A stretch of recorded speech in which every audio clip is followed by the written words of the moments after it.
जैसे भारत में हिंदुस्तान पाकिस्तान की लड़ाई को जन्म देने वाला ब्रिटेन था, वैसे ही आज फ़लस्तीन और इजराइल के बीच लड़ाई का जन्मदाता भी ब्रिटेन ही है। जी हाँ, ब्रिटेन ने जहाँ जहाँ शासन किया, वहाँ की डेमोग्राफी को इस तरह से तहस नहस कर दिया कि लोग आज भी अपना समय एक दूसरे को मरने मारने में बर्बाद कर रहे हैं। हमास के इजराइल पर हमले का आज 9वां दिन है। दोनों तरफ से भीषण बमबारी हो रही है। हजारों बेगुनाह लोग मारे जा रहे हैं। लाखों लोग बेघर हो चुके हैं। डर के साए में जिंदगियां बीत रही हैं। ऐसी ऐसी दर्दनाक तस्वीरें आ रही हैं कि आपके रोंगटे खड़े हो जाएंगे। वे बच्चे, औरतें और बूढ़े जो भाग नहीं पा रहे हैं, मलबों के बीच जिंदा दफन हो जा रहे हैं। बड़े बड़े देश जो शांति की बात करते हैं, वे जब युद्ध के दौरान अपने घातक हथियारों के जखीरे का प्रदर्शन करते हैं तो ऐसा लगता है मानो शांति शब्द की बेइज्जती कर रहे हों। नमस्कार, सफ़र 24 से मैं रंजन कुमार। लोकल खबरें तो आपको मैं बहुत सुनाता हूं, बहुत दिखाता हूं। आज अंतर्राष्ट्रीय खबर बताता हूं। ये भी ज़रूरी है और आप लोग को जाननी चाहिए। इजराइल और फ़लस्तीन के बीच जो युद्ध हुआ है, जो युद्ध चल रहा है पिछले 9 दिन से, उसकी कहानी आज, उसका इतिहास आपको बताएंगे कि आखिर ये जो युद्ध हो रहा है इसके पीछे कहानी क्या है। तो चलिए शुरू करते हैं। इजराइल और हमास के बीच लड़ाई आज की नहीं है, बल्कि इसके पीछे वर्षों का पुराना इतिहास है। हमास इजराइल फ़लस्तीन की लड़ाई को जानने की कोशिश करेंगे उस वक्त से जब फ़लस्तीन पर तुर्क साम्राज्य का शासन था, जिसे ऑटोमन एम्पायर के नाम से भी जाना जाता था। उस वक्त फ़लस्तीन में अरब मुस्लिम लोग बहुसंख्यक थे और यहूदी अल्पसंख्यक। 1914 के प्रथम विश्व युद्ध में ऑटोमन एम्पायर के हारने के बाद फ़लस्तीन ब्रिटेन के कंट्रोल में आ गया। लेकिन ब्रिटेन के कंट्रोल में आने के बाद फ़लस्तीन में एक बड़ा बदलाव हुआ, जो यह था कि अंतर्राष्ट्रीय स्तर पर यह निर्णय हुआ कि फ़लस्तीन में यहूदियों को बसाया जाए। और इसके लिए ब्रिटेन को कहा गया कि आप यहूदियों को फ़लस्तीन में बसाने की पहल करें, क्योंकि फ़लस्तीन ब्रिटेन के कब्ज़े में था। अब यहाँ आप ये ज़रूर पूछेंगे, ये सोचेंगे कि आखिर फ़लस्तीन में यहूदियों को बसाने के पीछे कारण क्या था, उन्हें यहाँ बसाया क्यों जा रहा था। जी हाँ, यही तो झगड़े की मेन जड़ है, इसलिए इसे समझना ज़रूरी है। तो चलिए समझते हैं। फ़लस्तीन में यहूदियों को बसाए जाने के पीछे कारण था, फ़लस्तीन यहूदियों के लिए उनके पूर्वजों की ज़मीन मानी जाती थी। और दूसरा कारण था कि यहूदियों पर कई देशों के द्वारा लगातार अत्याचार किया जा रहा था। प्रथम विश्व युद्ध से लेकर द्वितीय विश्व युद्ध के समाप्ति तक यहूदियों पर कई अत्याचार हुए। जर्मनी के हिटलर ने तो सभी हदें पार कर दी। जर्मनी में यहूदियों का खुलेआम नरसंहार हो रहा था। इन्हीं सभी कारणों के चलते 20 वर्षों के दरमियान में 1940 तक फ़लस्तीन में यहूदियों की संख्या में भारी वृद्धि हुई। परंतु यहूदियों के फ़लस्तीन में बसाए जाने को लेकर फ़लस्तीन अरब मुसलमानों का कड़ा विरोध था। उनका कहना था कि यह उनकी ज़मीन है, इसलिए फ़लस्तीन पर उनका अधिकार है। फ़लस्तीन अरबों का कहना था कि बाहर से यहूदियों को लाकर फ़लस्तीन में बसाया जाना हम किसी कीमत पर बर्दाश्त नहीं कर सकते। परंतु फ़लस्तीन में आने के बाद यहूदियों की मुश्किलें कम नहीं हुई। यहूदियों और अरब मुसलमानों के बीच हिंसा की घटनाएं लगातार होती रहीं और साथ साथ बरतानिया राज के खिलाफ भी विरोध तेज हो रहा था। ब्रिटिश कंपनी जो है, ब्रिटिश हुकूमत जो है, उसे भगाना चाहते थे फ़िलिस्तीनी। ब्रिटिश हुकूमत से आज़ादी चाहते थे। और आखिरकार द्वितीय विश्व युद्ध की समाप्ति के बाद ब्रिटिश हुकूमत की हालत इतनी खस्ता हो गई थी कि ब्रिटेन ने फ़लस्तीन छोड़ने का मन बना लिया। अब फ़लस्तीन में अरबों और यहूदियों के बीच अपने हक को लेकर हो रहे ज़बरदस्त संघर्ष एक चुनौती बन गई थी। आए दिन दोनों के बीच हिंसा की घटनाएं होती रहती थी। फिर यूनाइटेड नेशन ने कहा, क्यों न फ़लस्तीन को 2 देशों में बांट दिया जाए, एक अरब फ़लस्तीनियों के लिए और एक यहूदियों के लिए। अब आड़े आ रहा था फ़लस्तीन का यरूशलेम शहर। जी हाँ, यरूशलेम शहर जो दोनों समुदायों के लिए पवित्र स्थान माना जाता है और इसे कोई छोड़ने को तैयार नहीं था। ऐसे में यरूशलेम शहर को अंतर्राष्ट्रीय शहर बनाने की बात भी कही गई। इस बात को तो यहूदियों ने मान लिया, परंतु फ़लस्तीन अरब मुसलमानों ने नहीं माना। अब ब्रिटेन जैसा स्वार्थी देश इस पेचीदा मसले को बिना सुलझाए 1948 में फ़लस्तीन की जनता को उनके हाल पर छोड़कर निकल लिया, यानी फ़लस्तीन से विदा ले लिया। ब्रिटिश हुकूमत ने फ़लस्तीन छोड़ दिया। अब ब्रिटिश हुकूमत के फ़लस्तीन छोड़ने के बाद यहूदी नेताओं ने फ़लस्तीन को इजराइल देश घोषित कर दिया। जैसे ही ब्रिटिश हुकूमत फ़लस्तीन छोड़ दी, उनके हाल पर जो यहूदी लोग थे वो नया देश इजराइल का घोषणा कर दिए, जो फ़लस्तीनी अरब लोगों को मंजूर नहीं था। इजराइल देश की घोषणा फ़लस्तीनी अरब लोगों को कतई मंजूर नहीं था। फिर शुरू हुआ फ़लस्तीनी अरबों और नए देश इजराइल के बीच भीषण युद्ध। इस युद्ध में पड़ोसी अरब देश की सेनाओं ने भी हिस्सा लिया और वे लोग भी हमला कर दिए।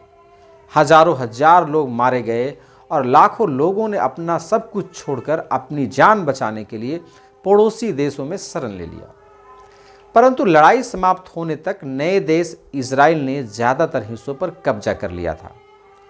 जॉर्डन और मिस्र जो युद्ध में हिस्सा लिए थे, युद्ध में हमला किए थे, जॉर्डन ने भी इस युद्ध का फ़ायदा उठाया और फ़लस्तीन के वेस्ट बैंक क्षेत्र पर कब्जा कर लिया और मिस्र ने गजा पट्टी पर कब्जा कर लिया। यानी छोटा सा देश 2 अरब देशों और एक नया यहूदी देश इजराइल के बीच बंट गया। लगभग 28,000 वर्ग किलोमीटर का देश 3 टुकड़ों में बंट गया। अधिकार और वजूद बचाने की लड़ाई फिर भी चलती रही। फिर 1967 में अरब देशों और इजराइल के बीच भीषण युद्ध हुआ, जिसमें इजराइल ने पूर्वी यरूशलेम, वेस्ट बैंक और गजा पट्टी पर कब्जा कर लिया। 6 दिन के इस युद्ध में मिस्र और जॉर्डन के कंट्रोल में जो क्षेत्र था, गजा और वेस्ट बैंक, उसे इजराइल ने अपने कब्जे में ले लिया। इस तरफ फ़लस्तीन अरब लोग इस देश में लगभग पूरी तरह बेदखल हो गए। कुछ फ़लस्तीनी शरणार्थी गजा और वेस्ट बैंक के क्षेत्र में रहते हैं और कुछ पड़ोस के देश मिस्र, जॉर्डन और सीरिया में चले गए। युद्ध के दौरान दूसरे देशों में शरण ले चुके फ़लस्तीनियों के लिए लौटकर अपने देश आने का रास्ता इजराइल ने हमेशा के लिए बंद कर दिया। आपको यह भी बता दें कि फ़लस्तीन के वेस्ट बैंक एरिया पर इजराइल का तो कब्ज़ा है, परंतु गजा पट्टी 2007 से मिलिटेंट ग्रुप हमास के कब्ज़े में है। 1967 की लड़ाई में इजराइल ने वेस्ट बैंक पर कब्जा किया था। वहाँ इजराइल के द्वारा कई बस्तियाँ बसा दी गई, जहाँ दुनिया भर के यहूदी आकर बस गए। कई देश इसे गैर कानूनी बस्ती मानते हैं, लेकिन इजराइल को इससे कोई फ़र्क नहीं पड़ता। वेस्ट बैंक में रहने वाले फ़लस्तीनी हमेशा कहते हैं कि इजराइल हम लोगों पर अत्याचार कर रहा है, हमें जेलों में डाला जा रहा है। पर इसके विपरीत इजराइल की दलील होती है कि हम अपने आप को फ़लस्तीनियों की क्रूरता से बचा रहे हैं। संयुक्त राष्ट्र का कहना है कि वेस्ट बैंक में रह रहे यहूदी शरणार्थी फ़लस्तीनियों पर रोज़ हमले कर रहे हैं। 1 महीने पहले की एक ताज़ा घटना है। वेस्ट बैंक में यहूदी लोगों ने हमला किया, जिसमें 19 साल की एक लड़की की मौत हो गई, जिस पर अमेरिका की कड़ी प्रतिक्रिया आई है। अमेरिका ने इसे यहूदी आतंक कह दिया, यहूदी आतंकवाद कहा है। हालांकि अमेरिका ऐसी घड़ियाली आंसू कई बार बहा चुका है। यदि सच में अमेरिका चाहता कि यहूदी और फ़लस्तीनी अरब मुसलमानों के बीच शांति कायम हो, तो शायद आज इजराइल और फ़लस्तीन के नागरिकों की यह दशा नहीं होती। गजा पट्टी के लिए इजराइल और हमास के बीच कई युद्ध हो चुके हैं, जिसकी कीमत वहाँ की आम बेगुनाह जनता चुका रही है। एक रिपोर्ट के अनुसार इजराइल और हमास के इस लड़ाई में मरने वालों की अधिकतर संख्या फ़लस्तीनियों की होती है। फ़लस्तीनी अरब और इजराइल के बीच कुछ ऐसे मुद्दे हैं जिसका कोई हल नहीं निकल रहा है, जो झगड़े की मेन जड़ बनता जा रहा है। जैसे वे फ़लस्तीनी लोग जो युद्ध के दौरान दूसरे देश में शरण ले रखे हैं, उनका क्या होगा। दूसरा है यरूशलेम शहर पर क्या दोनों पक्षों में कभी समझौता हो पाएगा या नहीं। तीसरा है वेस्ट बैंक में इजराइल के द्वारा जो यहूदियों की बस्तियां बसाई गई है, जिसे कुछ देश मान्यता अभी तक नहीं दिए हैं, उसे मान्यता मिलेगी या नहीं, या फिर वे बस्तियां हटाई जाएगी। और चौथा सबसे बड़ा सवाल, क्या फ़लस्तीन को एक अलग देश की मान्यता मिलेगी, एक अलग राष्ट्र की मान्यता मिलेगी या नहीं। क्योंकि यूनाइटेड नेशन के अधिकतर देश फ़लस्तीन को एक अलग देश की मान्यता दे चुके हैं, लेकिन अभी भी फ़लस्तीनियों के दर्द में घड़ियाली आंसू बहाने वाला अमेरिका और उसके अलावा ब्रिटेन, जापान, जर्मनी और ऑस्ट्रेलिया जैसे देशों ने फ़लस्तीन को अलग देश की मान्यता अभी तक नहीं दी है। हालांकि हमारे देश भारत की बात करें तो 1988 में ही भारत ने फ़लस्तीन को अलग देश की मान्यता दे दी थी। आपको बता दें कि साल 2018 में प्रधानमंत्री मोदी फ़लस्तीन जाने वाले देश के पहले प्रधानमंत्री थे।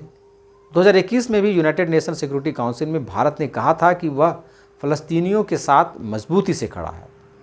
प्रधानमंत्री नेहरू से लेकर प्रधानमंत्री मोदी तक फ़लस्तीन को हमेशा साथ लेकर चले हैं। परंतु पिछले 3 दशकों में इजराइल से भी रिश्ते बेहतर किए गए हैं, परंतु दोनों ओर से हो रही हिंसा के कारण भारत के लिए स्टैंड लेना थोड़ा अब मुश्किल होता जा रहा है। हालांकि 7 अक्टूबर को मिलिटेंट ग्रुप हमास ने जो इजराइल पर अचानक हमला किया, जिसमें हजारों इजरायली मारे गए, इस पर भारत इजराइल के साथ खड़ा है और हमास की क्रूरता को गलत ठहराया है। एक बात तो है, हमास के इजराइल पर इस हमले ने फ़लस्तीनियों के प्रति सहानुभूति को भारी नुकसान पहुंचाया है। फ़लस्तीन और इजराइल की समस्याएं इतनी जटिल है, इतनी कॉम्प्लिकेटेड है कि आप आसानी से यह डिसाइड नहीं कर सकते कि इसमें कौन प्रताड़ित किया गया है। क्या वे यहूदी जो अपने ऊपर हो रहे नरसंहार से बचकर अलग अलग देशों से आकर एक इजराइल देश बनाया, या फिर वे फ़लस्तीनी जिन्हें उनके अपने ही घर में पराये जैसा सुलूक किया जा रहा है। आज फ़लस्तीन और इजराइल के बीच जो युद्ध हो रहा है, इस पर जो मैंने एक छोटा सा वीडियो बनाया एक इतिहास के रूप में, ये आपको कैसा लगा कमेंट करके ज़रूर बताएंगे। और इस युद्ध में अमेरिका का क्या रोल है और इस युद्ध में अरब देशों का क्या रोल है, अगर इस पर कोई जानकारी हो तो कमेंट बॉक्स में ज़रूर दें। आप बने रहिए, ये युद्ध आगे कितना लंबा खींचता है, इस पर कुछ अपडेट होती है तो मैं आपको अपने चैनल पर ज़रूर दूंगा। तब तक के लिए नमस्कार, धन्यवाद।